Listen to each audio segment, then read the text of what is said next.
Do you know what college coaches are looking for, actually and really? Well, it's right here in this episode. Todd Rogers, the mastermind, the guy they used to call the professor back in the days when he played beach volleyball, a guy who's been for 10 years building an amazing team at Cal Poly. They almost got the title this year, and this show was pre recorded, and you will hear it all. You will hear every little detail, what he's looking for at the athlete. How is he judging an athlete? What is the runway he gives them?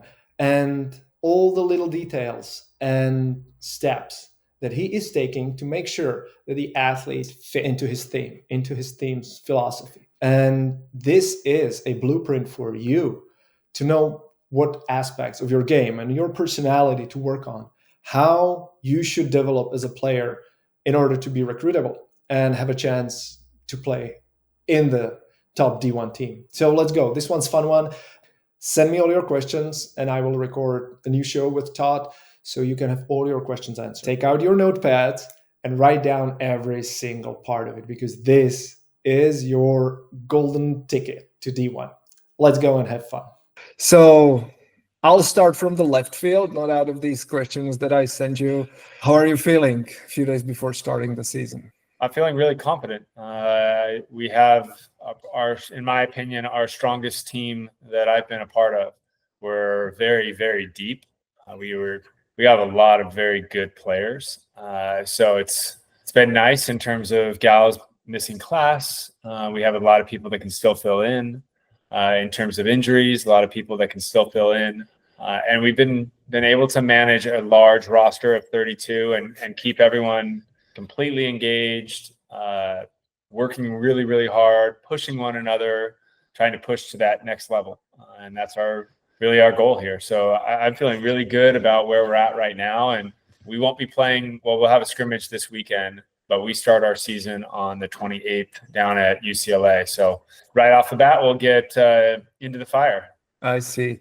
Tell me, how long, you've been doing this for some time, but how long did it take you to keep putting or to collect and gather and put all these pieces of puzzle together from a leadership perspective, from building a team, from building essentially a functioning business that all these pieces like individual approach and teamwork and skills and leadership and all these things. How do you see that from your perspective of development or evolution as a coach? So I have been coaching for 10 years now. I think this is my 10th season. Like you said, it's been a while.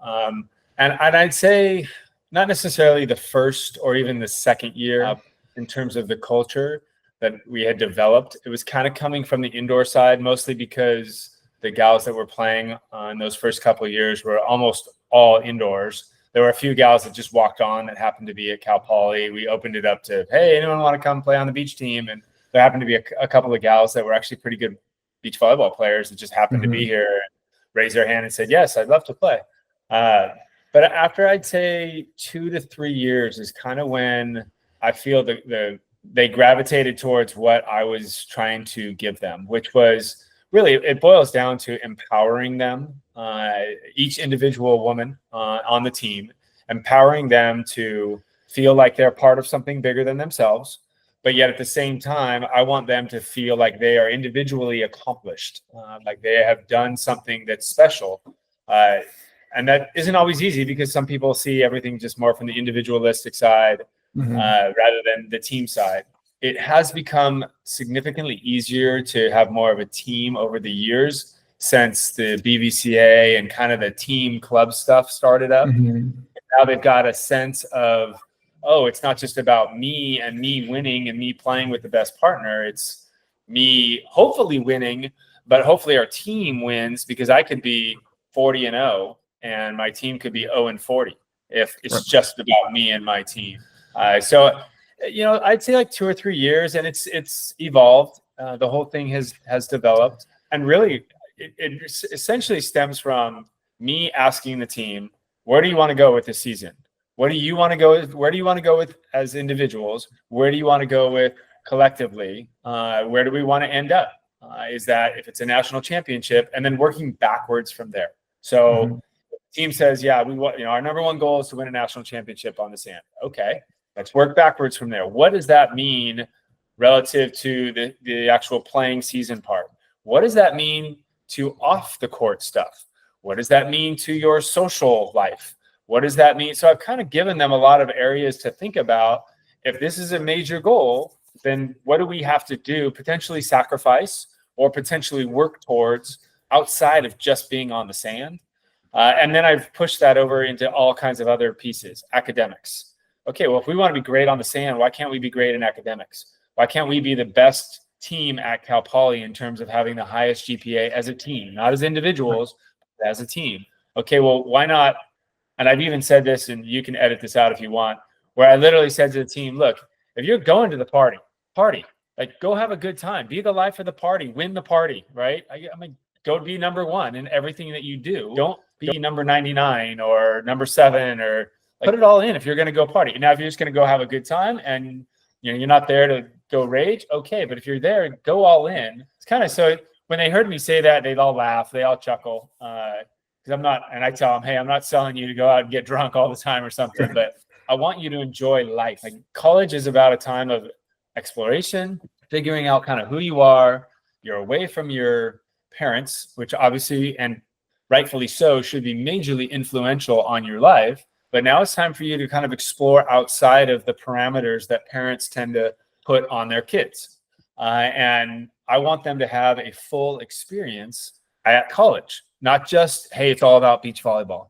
Hey, it's all about academics. It's all about all of it. You have lots of buckets. And my hope is that they can help create more buckets, one, but then fill those buckets with whatever positivity, or out here on the sand with wins and feeling good about yourself, being part of something that's bigger than yourself. So that's kind of what I've tried to push them towards, and understanding, hey, it ain't all about beach volleyball. Yes, when we're on the sand, it's all about beach volleyball.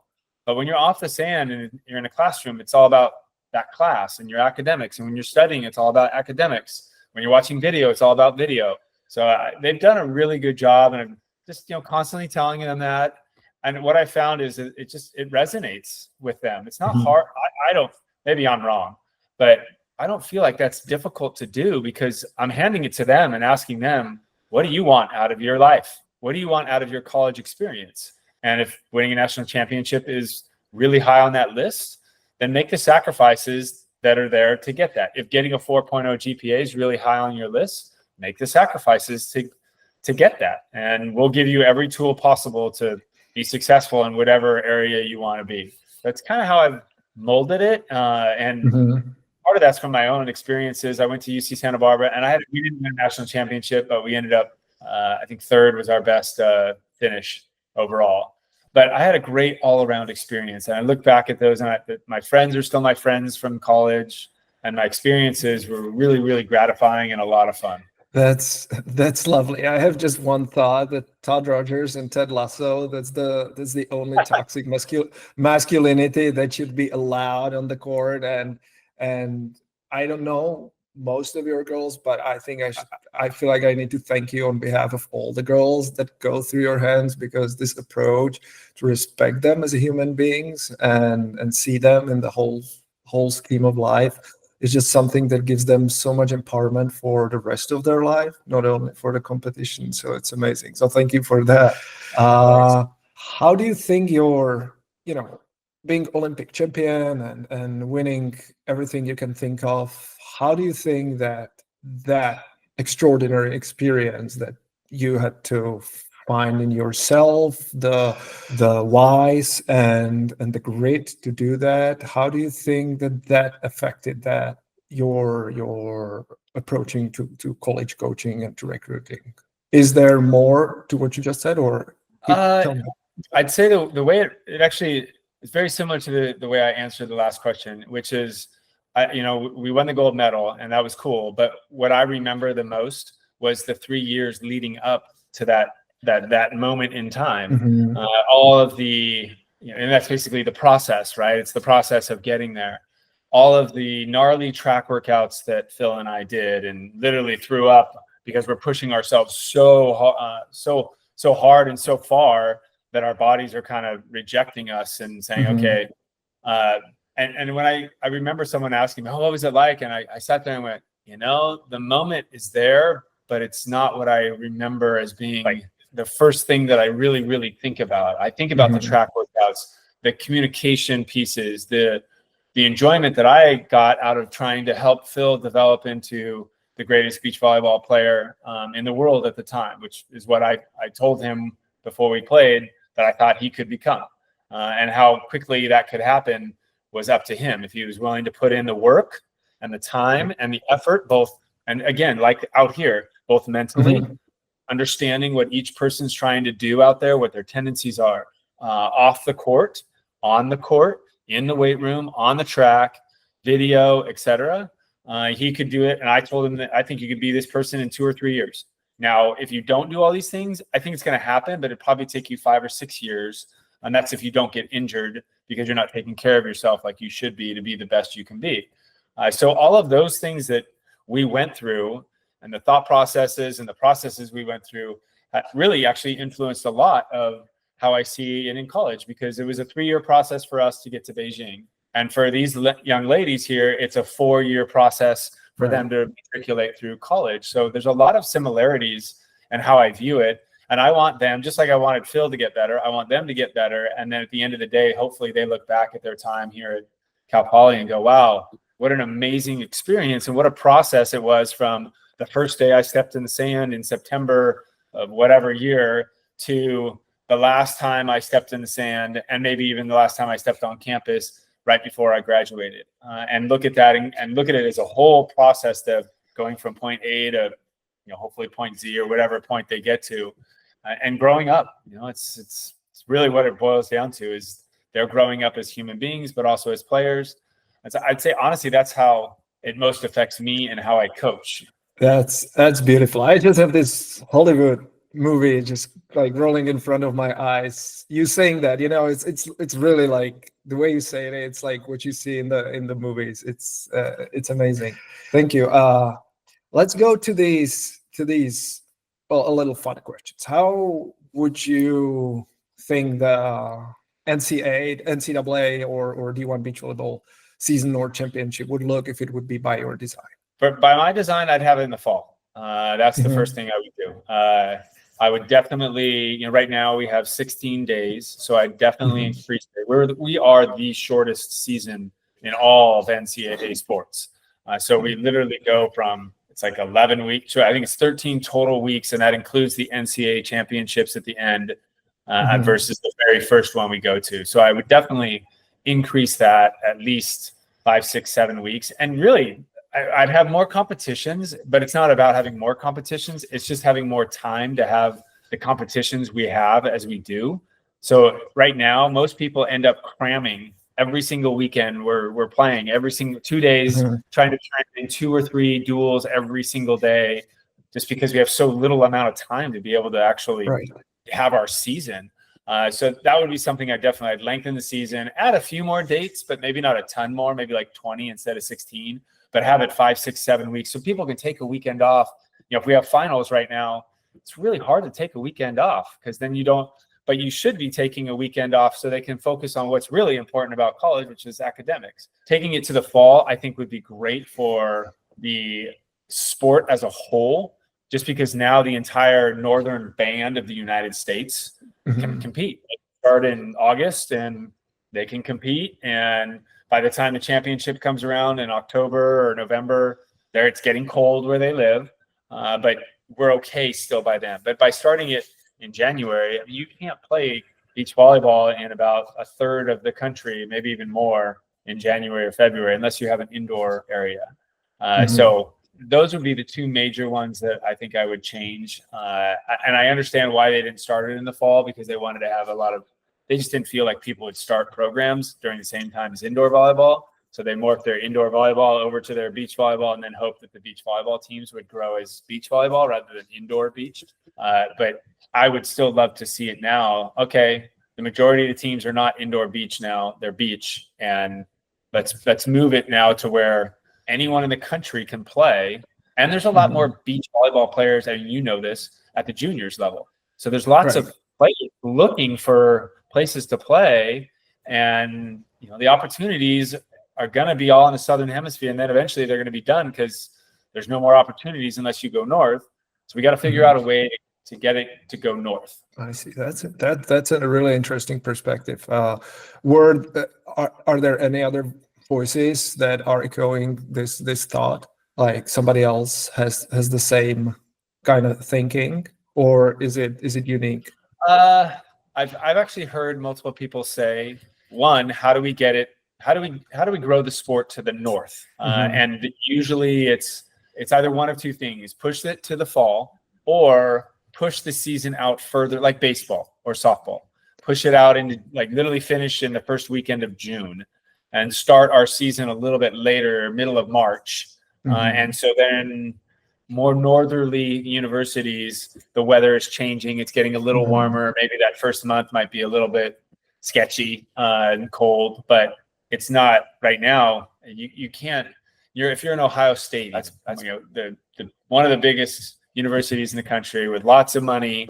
You can't play in that area in January. You can't play in that area right now. It's freezing cold. It snows every other day. It would be impossible. So we either have to move it further in the spring, in my opinion, or just take it all the way into the fall, start in August, and just like a season, and then finish up. I wouldn't finish up in December, but I'd finish up in ideally beginning of November. And if you basically had August, September, October, and beginning of November, you're now looking at what that is, 15 weeks or something like that.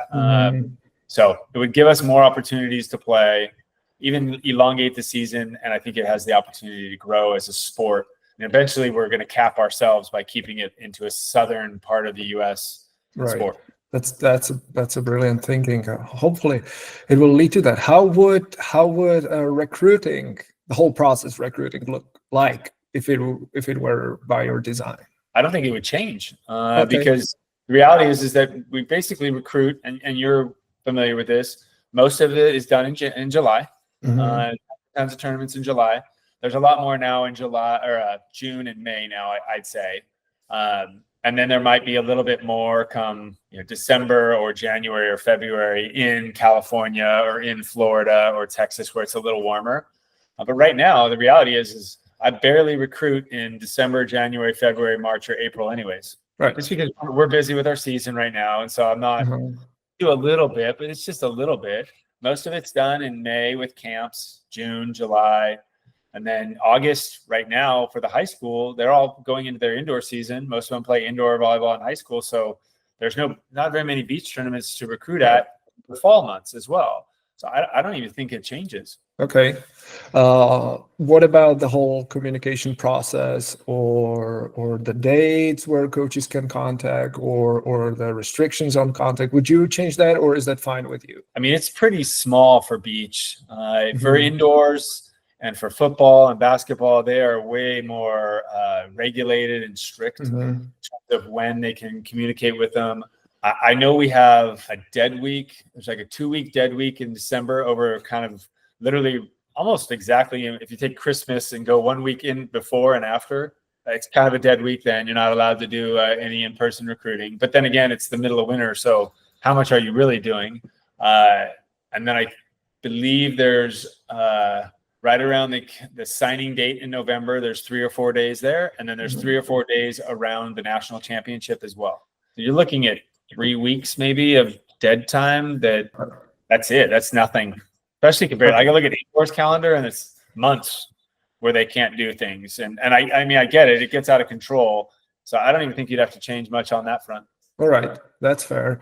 So let's explore the whole process from your perspective, from that can help athletes' perspectives, the whole process of recruiting. So when we start at the very young age, let's say 12, 13, 14, maybe 11, what are the core attributes for you? What are you looking at that athlete, the intangible qualities, like beyond them being very athletic? Then what does tell you that this player has a potential in your eyes? So if I'm answering the question as a college coach, like I currently am right now, I mean, I really am not very much recruiting 11, 12s, and even 13-year-olds. I mean, if they reach out to me, Mhm. I of course will, try and have some form of a response to their coach, or, if they say, hey, I'm going to be playing in this tournament and I'm going to be there recruiting,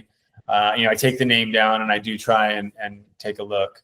But I mean, now, especially with the way the recruiting rules are, where you can't have any contact until June 15th of their sophomore year or after their sophomore year. Like, sure, it can be a name and a, hey, keep an eye on. She's really athletic. She jumps really well. She moves really well. She's tall. She's whatever the positive attributes are. I tend to dwell more on the positive attributes at that, particularly a younger age, because. Hey there, are you really serious about your D1 dreams? Playing beach volleyball in college? And does this whole recruiting process feels like a black box to you where you don't really know what to do and what the coaches are looking for? Well, you're not the only one, but I may have a solution for you. But before we'll get to that, let me ask you, are you really serious about your dreams? Because if yes, then you need to step up and take ownership of your actions. And the best way to do it is get out and start researching information. Now, there's not much information about this whole process and what coaches are looking for, is there?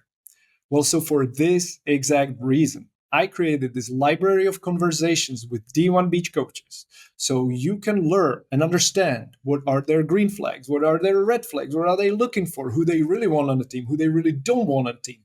And all this information will help you triangulate yourself and navigate this process with much more confidence and with success at the end. You can find me on YouTube or become a part of my community directly. You get way more information as a part of the community, but YouTube will do fine. So what you waiting for? Get in, I'll see you on the inside, and let's navigate the process with confidence. And if you need more help, just contact me and I'll help you figure out how to make your dreams come true. All right?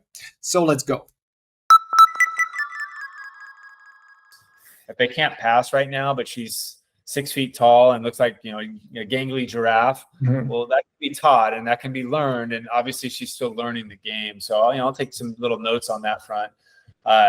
As they get a little bit more towards that 13, 14, and 15, where now the recruitable age, maybe can't yet talk to them, but I'm really trying, I have the big board, the recruit big board, so to speak. At that point, then I'm starting to take more of a look at, okay, have they lost some of their physicality or athleticism? Because I have actually seen that happen where, some young ladies just were super physical and very athletic in 7th and 8th grade, and I saw them. And then 2 years later, I'm going, wow, what happened? They're no longer jumping. They're not as springy, whether that's puberty or something else, I don't know, but it happens. So I'm looking at that. And then I'm also, if I have notes on them when they were a little bit younger, I'm looking to see, did they improve their passing? Did they improve their setting, the technical skills of the game? And then after that, for my perspective at Cal Poly, I'm looking to see, are they really interested in our school? Are they actually, did they reach out to me via email or the coaching staff? Did they tell us, hey, we're going to be playing in this tournament, come check me out, that kind of stuff? Because I rarely, and I found this just doesn't work very well here at Cal Poly. It might work better at a A4 school or a power conference school where they basically go out and they go get the girls and like, want you, and we're going to go recruit you, and they're hammer. And this actually lends itself to the culture here as well. I want young ladies that come here to want to be here. I don't want them looking over to the other side of the field and going, gosh, the grass is so much greener over on that side. I want them going, no, I really want to go to Cal Poly. And that's still there's still the recruiting process there of showing them, okay, here's our facility, and here's our coaching staff, and here's our culture, and here's the campus and the area and whatnot. And sometimes, they can show interest and then they come and they're like, this place isn't for me. That's pretty rare, quite frankly. Most people come here and go, oh my gosh, it's amazing. But there is that small percentage that is looking for something else, a big city experience. That's not going to happen. It's a little bit more rustic, if you will, small city experience, small town experience.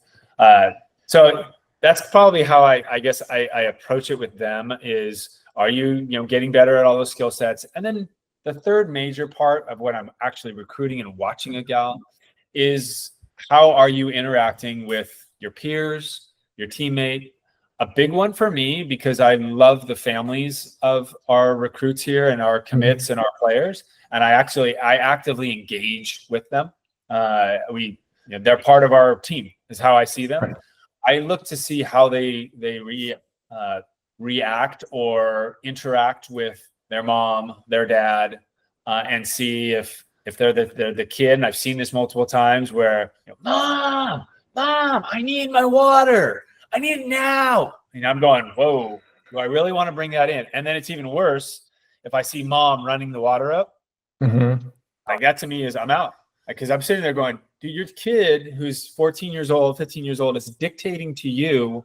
That's not how it should work here. Like if they ask respectfully, mom, can you help me get some water?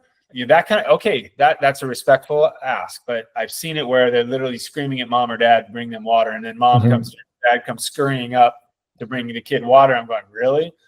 That's not how this is going to, that's not the relationship we're going to have. Now, I haven't seen it, but I would love to have seen a parent be like, come get your own damn water. Like, I'm not your servant. Get over here. Come get your own damn water. That would be an awesome response. And I would be like, okay, I like those parents. Now we got to work on the kid and see if the kid starts saying the right things. So that's kind of that third piece, is the interpersonal. And that for us here is, it's the third piece because it has to be the third piece, because you have to, you want to win, you got to have athletes, you got to have good beach volleyball players. But it's an important third piece, because if you're going to be successful, in my opinion, at Cal Poly or a school, mid-major school like this, you have to have something special to draw them in there. And if that's culture, which I feel we have, then I got to make sure that we maintain that good culture and not bring in someone who's going to poison the well. And all of a sudden, everyone's angry because someone comes in and is just not a nice person, or the family comes in and they're not nice people. That's kind of my three main ones that I look at, which I think everyone's two, but the third one's pretty close to those first two. It feels almost like you see the first two through the lens of the third one. Would that be right? Like she's good athletic, she's great this, whatever, but then how is she as a person? Those two things. Yeah, I would agree with that. It's a good way of putting it. I never thought about it that way, where I'm looking through the lens that is the culture and who this person is at their athleticism and at their technical skills piece. I never really thought of it in that manner, but you're right, because if you don't have in my opinion, if you don't have that culture piece, then to me, that's just I don't care how good you are, it's a no. So it kind of, in its own way, it's not as important, but it also, at the end of the day, it trumps everything else. Because if you're terrible person wise, then I'm just not going to go there. It's not worth bringing that person in, particularly in my opinion, with the amount of talent out there. I mean, I guess there is a best player every year, but there's a lot of talented players out there. And is the best player going to be the best player in 4 or 5 years? I'd argue oftentimes, no, that person won't be, because especially if they're a bad apple and they're culturally challenged, chances are they're entitled and they're going to want, and we're not a school that is going to entitle people here. You got to do the work. And I'm not just talking from a beach volleyball perspective. You got to do your own work. You got to seek out your own tutors. We're not going to handhold you to class like I know they do at some schools. So it just that's not going to happen here. You're responsible for yourself and taking care of your business, which we talk a lot about, taking care of your business on and off the sand. I don't want someone I'm going to have to hold their hand through 4 years. That just doesn't sound enjoyable either. Like I would sacrifice winning rather than having a bunch of people I have to hold their hand to actually get somewhere. I don't want to put that. That's just not who I am, I guess. And I'd never see myself being that person. Right. This raises interesting question.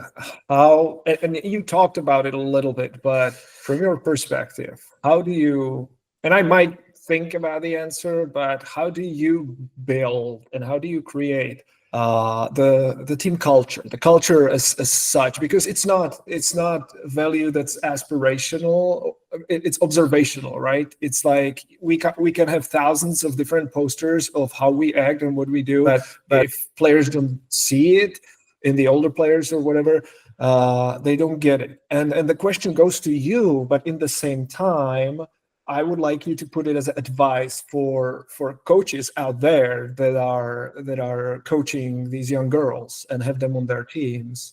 I give them advice how you build it, how you build that culture as a observational value. So that's a very large, it could impasse a large question or a large group of stuff. But the two pieces that jump out to me are first and foremost is making sure that each and every gal on our team feels like, and I'm going to use a bad word, so you might want to edit out, that I truly give a shit about them. Like I truly care about who that they are as an individual person. And I want to make sure that every single one of them knows that. And it doesn't happen, you know, the freshman that walks on that first year or the first day of campus, they're probably not going to feel that unless I've had some kind of interaction extensively beforehand. But my goal is to get them to where by the end of that first year, they go, wow, like he'll go to bat for me. He'll jump, you know, he'll jump in front of the speeding train for me. He cares about me. And I show them that, whether it's taking them and being accountable. Hey, you didn't take care of your business in school. I asked you how you were doing in school. You told me that you were doing great. Everything was wonderful. Now I see you have a 2.5 GPA with 2 C's and a B. What happened? And what I try and do is I try and tell them not, hey, what the hell's wrong with your, school? I go, what happened? Is there something wrong? Like, what's going on? I need to know. Are you healthy? Is everything going okay at home? Is there something else outside of academics that's going on that we need to discuss that are influencing academics? And by taking that approach, it shows them, okay, look, I'm bummed that you didn't do well in school. And I wish that you had been more open about that. I wish that you had better tutors, or not better tutors, but you had gone to tutoring and you didn't do all these things. But I need to first and foremost find out, was something going on in your life that influenced you academically or influenced you out on the court? And by making that the priority, I think, which in my opinion, it should be, it's real. It actually comes from me, and I do care for them, and I want to make sure of that. I think they realize, wow, he's not just going to yell at me for getting bad grades or doing something poor on the court, or even doing something that they shouldn't be doing. He's going to first check and see, is there a root cause to what's going on here? And then, of course, don't get me wrong, if they, oh no, everything's great at home, don't have any problems, the dorm situation's wonderful, etc., then it'll be like, well, then why the hell were you not going and getting tutoring? I tell everyone at the beginning of the quarter, look, if you're going to have trouble in a class, sign up for tutoring. I get all the reports of that you're going to a tutor or not, so go to the tutor. If you didn't go to a tutor and all of a sudden you're scrambling at the end of the quarter trying to get a tutor and then you get bad grades, that's on you. I set you up. I told you exactly my expectations, and then you elected not to do this. So then it's the accountability piece. But they very well may come back and say, yeah, my brother's terminally ill, or my grandpa's terminally ill, and I was really close with him and I'm struggling. Okay. I'd love for you to, let me know how I can help. One, let's put a plan in place for next quarter so you don't have these foibles, because obviously that's still gonna be there. And let us know how we can help you to be better on the sand, better in the classroom and whatnot. You still have to take care of your business, but the level of accountability that I'm going to put on them for that, if there's something behind it, is not going to be as though, oh, everything's hunky-dory, I just partied too much. Oh, well, okay, we have a problem now. We need to take care of this. So I think it starts with that. That's one. And then the second piece is, and I don't know how long I can keep doing this. So far, so good, but I try and get the same pain that they feel, i.e., I run the track with them, and I do the times with them, and they, I don't know if they see me struggling or not out there, but I'm with them. I'm doing it. I'm part of that team that is doing it with them. I'm not just the coach that's sitting there, the stopwatch, go, stop, go, stop. Now, there's certain things that, as a 51-year-old guy, that I don't do so well anymore, or that are not really very smart of me to do on the physical side. Right. When we kind of go into plyometrics, I'll demo stuff, but if I actually do the plyometric, I have done in the past, where I did our plyometric workout and I was in a lot of pain for like 3, 4, 5 days. And I realized, why am I doing this? I'm just putting myself through torture. Whereas the track, it's tough for me, but I can do it. And I'm not in 3 or 4 or 5 days of pain. So that's kind of where I try and live their pain as best I can, in terms of when I'm pushing them and being, hey, I want you to push for this. I'll push with you, and grab their hand kind of thing. And we're going with this together. We're a unit. Right. So two biggest ones, I think, that for me that I try and continually, and the physical one, there's at some point in time, hopefully I can retire before this happens, but time I'm not going to be able to do it, right? Like, it's just physically I won't be able to actually get out there and do it with them. But I learned that actually from my coach at Cal Poly or UCSB, Ken Preston. He used to do all the workouts with us. He used to do the sprints with us, and then he got to an age, mid 50s, late 50s, where he just couldn't do it anymore. Like, he physically couldn't do it anymore. But that always impressed me, how he was out there working with the guys, and he wasn't finishing first by any means. But I was like, wow, as I get into coaching, which I figured I would probably at some point in time, I'd like to emulate that, because that always impressed me and made me feel like he's feeling our pain right now. And then on top of that, he's 30 years older than us. So he's feeling a lot more pain than we are really as 20-year-olds or 19-year-olds. I wish more businesses and more structures that work with people would work on the same mindset, where the leader actually goes into the trenches with everybody else and makes it a full bonding experience, because in the pain, that's where the team, the connections get a little stronger, I feel like. Like both of those pieces lead to a lot more trust. That one, I'm physically doing it, but then I'm also emotionally invested in each one of them, and I show that to them, and hopefully they see that. And then that creates the trust, the bond, and wow, this guy's got my back. He'll do whatever it takes to help me. I see. That's I guess is the observational part, where you are actually being the example for them, where you're like, hey, this is how I take care of you, and hopefully this is how you take care of your buddies or your partners or your teammates, right? Exactly. That's amazing. Speaking of pain, I guess one of the biggest decisions and causing pain to many girls is their decision between indoor and beach, right? So most of them are playing both if the school allows, or if the state where they live in allows, or what have you. And they are both developing different skills. It's still called volleyball, but it's an entirely different sport. Right. When do you think, for a player that would love to play D1 beach volleyball or D2, whatever that is, you think is the wisest decision to switch? You played both, so the deal. Yep. What do you think? It's a really moving question, if you will. And why I say moving is because if you are an exceptional athlete, you can actually play both at the college level. But that's really just the exceptional athlete. And that's if that college allows for that. If you're a really, really good athlete, you can play both at the high school level and have great success. And at some point in time, you'll probably have to choose which direction you want to go. But you could probably push that out to your senior year in high school, I'd say.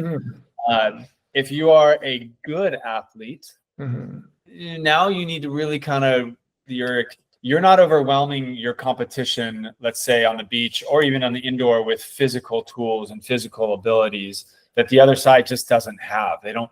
Right. So you're just beating them because you're bigger, faster, stronger than they are. Now we're now more to the, hey, you're kind of on maybe you're good, you're not the best, but you're good. So you're beating most people by physical ability. But when you go to the next level, you have to have all of the technical, the knowledge, all those pieces. And so at this moment in time, and this would have been very different even 8 years ago, I would say if you're just kind of a good athlete, around that sophomore year, you have to make a decision. If you're below good, like say you're fair, that's when you really got to start focusing in, probably 8th, 9th grade, going, okay, I'm going to go in this direction. This is what I'm going to do. I'm going to really hone my skills, my understanding of the game, which I actually don't like. I like athletes that are well-rounded, that play lots of different sports. But the reality is it's hard to do that in today's society with the way that even high schools operate, clubs operate, college operate. The college scholarship is so sought after now.